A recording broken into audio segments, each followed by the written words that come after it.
Acast powers the world's best podcasts. Here's a show that we recommend.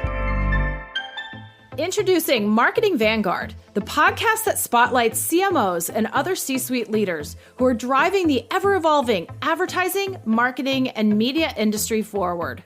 The word vanguard is defined as a group of people leading the way in new developments or ideas.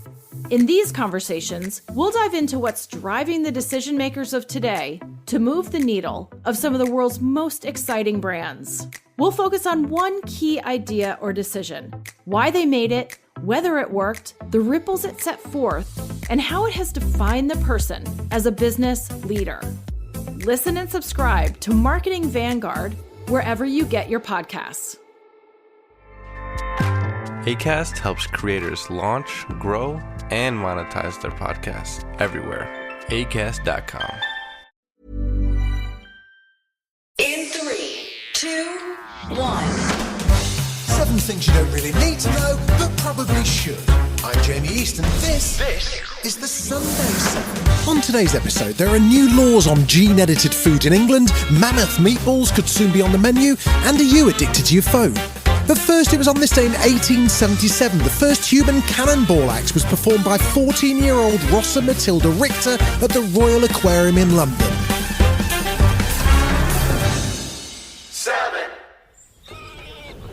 The UK is a world leader in plant genetic research, but that expertise has been hindered because of the effective ban on the technology's commercial development. Now, all that's set to change.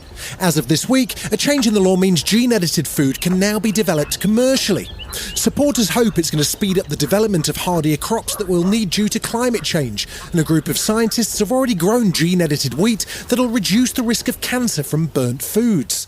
In the English countryside of Hertfordshire, crop scientists at Rothamsted Research have edited out a gene in wheat that produces asparagine. This compound occurs naturally, but when it's fried, baked, toasted or burned, it turns into acrylamide, a carcinogenic compound. Professor Nigel Halford's a crop scientist who's been leading the work on the genetically edited plant, and here he is talking to Euronews. So what we're trying to do is reduce the amount of asparagine that's present in wheat grain. That means there'll be less acrylamide forms in bread and less when the bread is toasted. And in things like breakfast cereals and snack products as well, biscuits, pretty much all the cereal products. Reducing the amount of asparagine in wheat grain would therefore mean less acrylamide in our foods and lower cancer risk in other cooked foods containing wheat. In order to do this, Halford and his team removed a tiny fragment of tissue from the grain using the CRISPR gene editing process and grew it in a petri dish.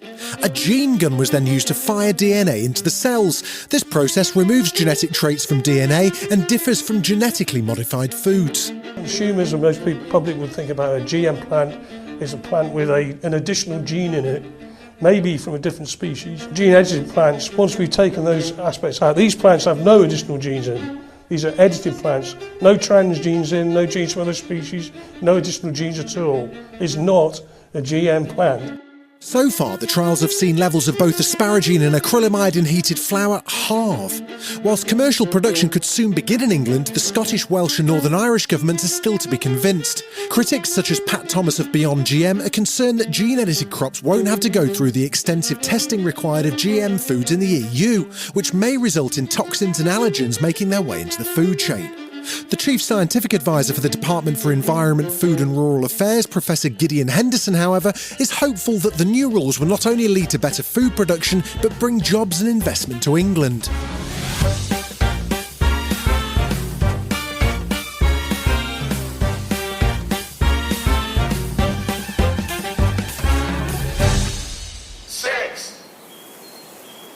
Coming off the back of last year's record-breaking summer, a climate panel in the UK has accused the British government of failing to prepare for extreme weather.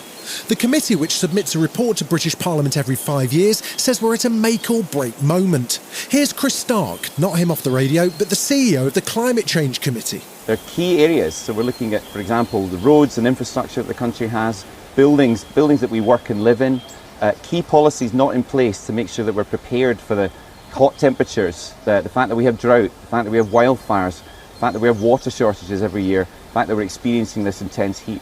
This is something now that's going to keep coming for this country. It's not something that goes away. That extreme weather, which resulted in the death of almost 3,000 people, raised the alarm of the state of preparations.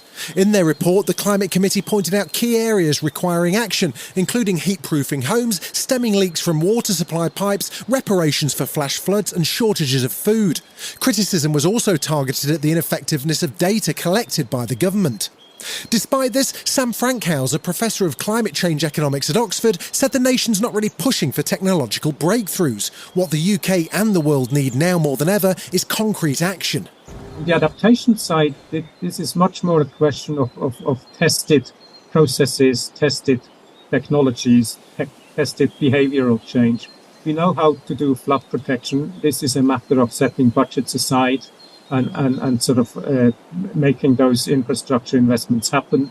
We have quite good understanding of how a health resilience plan might look and how we can protect vulnerable people against overheating. We know how one does that. It's a matter of putting those processes and those structures in place. Still to come on the Sunday 7, innovative water solutions and the Mammoth meatballs that no one asked for.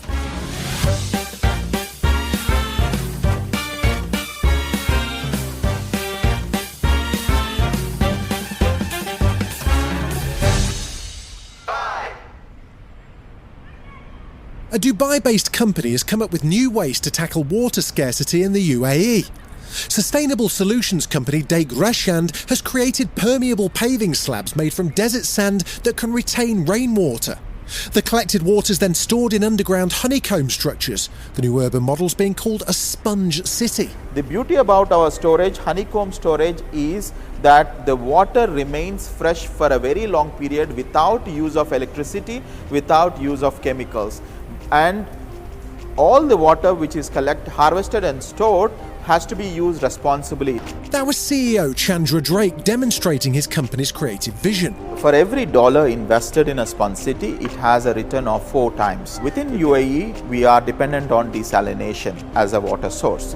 This will become a water source, new water source. These sponge cities rely on pavers made from a very special type of sand. This breathable sand, unlike the normal desert sand, when you pour in the water, it immediately disappears.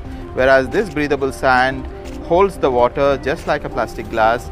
It can retain the water longer. By this retention we can create water bodies, and also when using it in the planting, it converts desert into an arable land.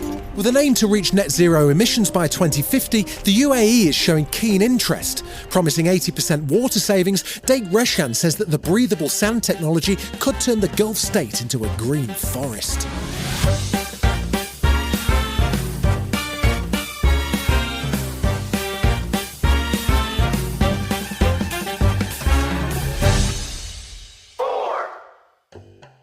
You feeling hungry? Well, a giant meatball made from flesh cultivated from an extinct woolly mammoth's just been unveiled at Nemo, a science museum in the Netherlands. Not hungry anymore? Well, sorry about that. Well, Val, the company that made it, said it's not an April Fool's joke. They actually used 4,000-year-old mammoth genes to create this meaty monstrosity. This is James Ryall, the company's chief scientific officer. We inserted the gene from the mammoth into these sheep cells and then overexpressed that gene really, really highly. So all that means is that that we could detect the amount of traditional sheep myoglobin inside the cells, and we could detect over 100 times more mammoth myoglobin in those cells themselves. So quite a significant portion of what you can see here in front of you today comes from mammoth. And for the bits that aren't mammoth, Val used African elephant material to fill some of the gaps in the mammoth DNA. Hang on, have they not seen what happened in Jurassic Park? Now, if you've been waiting for a taste test review, we're sorry to disappoint. Val says the ball must go through rigorous tests, if you'll excuse the phrase, before they get the knives and forks out. This is Tim Noakesmith, the company's founder. We won't eat the mammoth meatball right now. And it doesn't mean that you can't eat it. But because this protein is literally 4,000 years old, we haven't seen it for a very, very long time. it means that we would want to put it through seriously rigorous testing like we do with any product that we want to bring to market. And for this purpose, we wanted to present it to the world faster and not necessarily bring it immediately to market. As for the question of why they created it, Vow said they want to get people talking about cultured meat. Unlike the gene-edited food we discussed at the beginning of today's episode, cultured meat as a food isn't regulated in the EU, and Vow wants to change that. There's two reasons why we chose a mammoth meatball. So the first one is that we wanted to get people talking. We wanted attention to something that is different from the meat that we eat now, because with new technology, it means that the food that we can have doesn't have to replicate what we've had before. It can be more exciting. It can have better flavor profiles, better nutrition profiles. And so we wanted to create something that was totally different from anything you can get now. The second reason is that the mammoth has traditionally been a symbol of loss. Mammoths, we know now, were wiped out because of climate change. And we wanted to draw attention to a different future, something more exciting, something where we can eat our way out of extinction. Still to come on the Sunday 7, there's new proof for an ancient mathematical theory, and researchers find an ultra-massive black hole. Right after this. You're listening to the Sunday 7. Follow us for your weekday news espresso, or even try our Ireland edition. It's in all the usual places.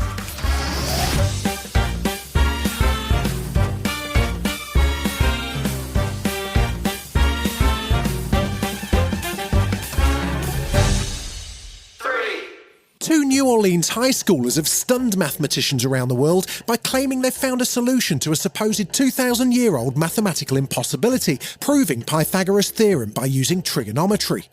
If, like me, the only pi you see regularly nowadays is from the chippy, let me remind you that Pythagoras' theorem states that the sum of the squares of a right-angled triangle's two shorter sides equals the square of the hypotenuse, the third longest side opposite the shape's right angle. You with me? Got it? Now, this theory has been used for donkey's years, and generations of school children have learned the notation summarising the 2,000-year-old theorem as A2 plus B2 equals C2. Mathematicians have long argued the theorem, which uses trigonometry, the study of triangles, is impossible to prove, since you can't use trigonometry without already accepting the theory is correct.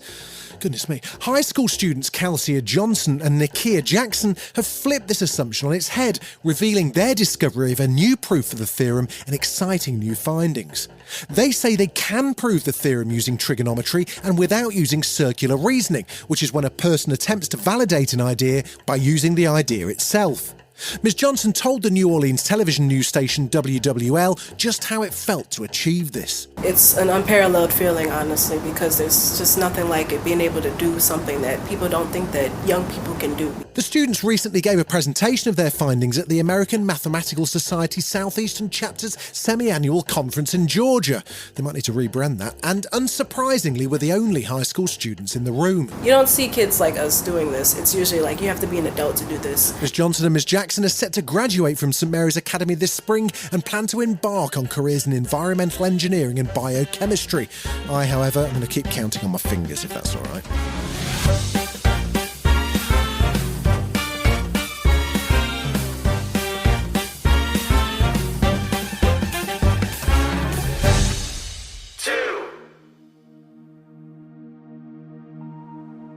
Astronomers have discovered what could potentially be the largest black hole ever. It's got a mass of 30 billion suns and sits at the centre of the galaxy, hundreds of millions of light years from Earth. Researchers have called this cosmic giant an ultra-massive black hole. No royalties for you this time, Muse. It was discovered using the gravity of the foreground galaxy to magnify the background object. This effect, which is known as gravitational leaning, is a result of gravity bending light around extremely large objects. This technique is used by astronomers to help increase the magnification of objects too distant to be seen clearly by telescopes. Researchers from Durham University have said this is one of the biggest black holes ever detected and is so big it's on the upper limit of how large they believe a black hole could theoretically become. Much like me, it's enormous but not very active, meaning it's not emitting much radiation. Normally, this would make it difficult to study a black hole, but the aforementioned gravitational leaning solves that. This approach could now allow researchers to detect many more black holes beyond our local universe and reveal how these objects evolve further back in our cosmic time. It's hurting my head.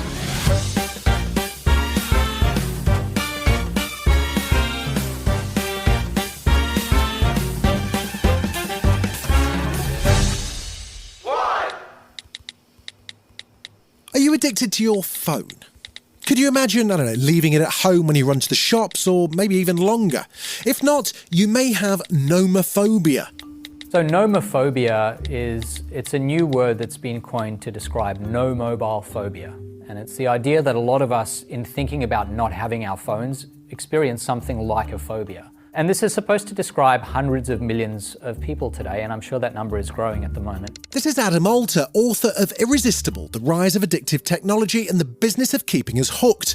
And well, it seems like we are well and truly hooked. I ran a study at one point where I asked young people, a whole lot of teenagers, a very simple question. I said to them, imagine you have this very unpleasant choice. So you can either watch your phone tumble to the ground and shatter into a million pieces, or you can have a small bone in your hand broken. Now that seems to people of a certain age and older like a fairly straightforward question with a straightforward answer. It seems ridiculous. Of course, you choose to save the integrity of your hand and let your phone break. You can always replace a phone. But for young people, this is actually a very difficult question. In my experience, about 40 to 50% of them will say, ultimately, I think it probably makes more sense to have a bone in my hand broken than it does to have my phone broken. And you can understand why that is. Apart from the fact that it's expensive to have a phone repaired and there's some time where you're without your phone, that is their portal to a social world that is very important to them. Being without that social world for a while is probably not as detrimental in some respects as being without a particular bone in your hand. Most of the time you can get by, and you can see this in the way they ask follow-up questions.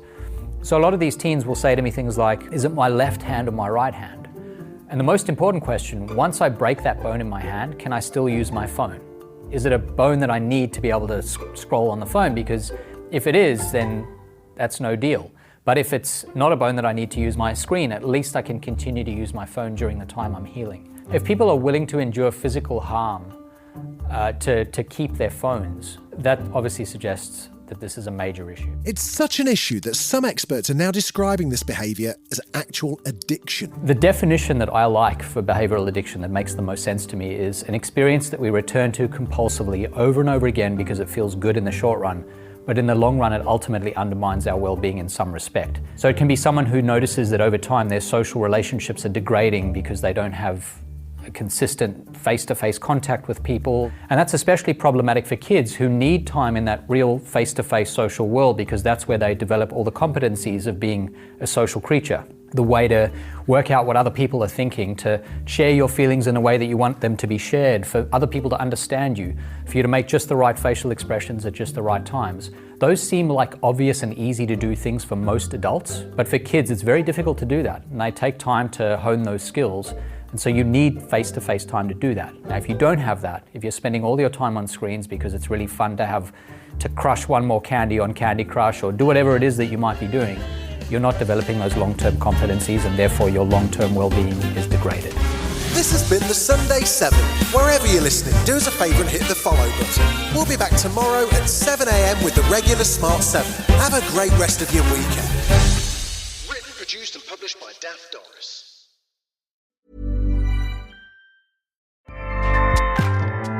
Acast powers the world's best podcasts. Here's a show that we recommend. Introducing Marketing Vanguard, the podcast that spotlights CMOs and other C-suite leaders who are driving the ever-evolving advertising, marketing, and media industry forward. The word vanguard is defined as a group of people leading the way in new developments or ideas. In these conversations, we'll dive into what's driving the decision makers of today to move the needle of some of the world's most exciting brands. We'll focus on one key idea or decision, why they made it, whether it worked, the ripples it set forth, and how it has defined the person as a business leader. Listen and subscribe to Marketing Vanguard wherever you get your podcasts. Acast helps creators launch, grow, and monetize their podcasts everywhere. Acast.com.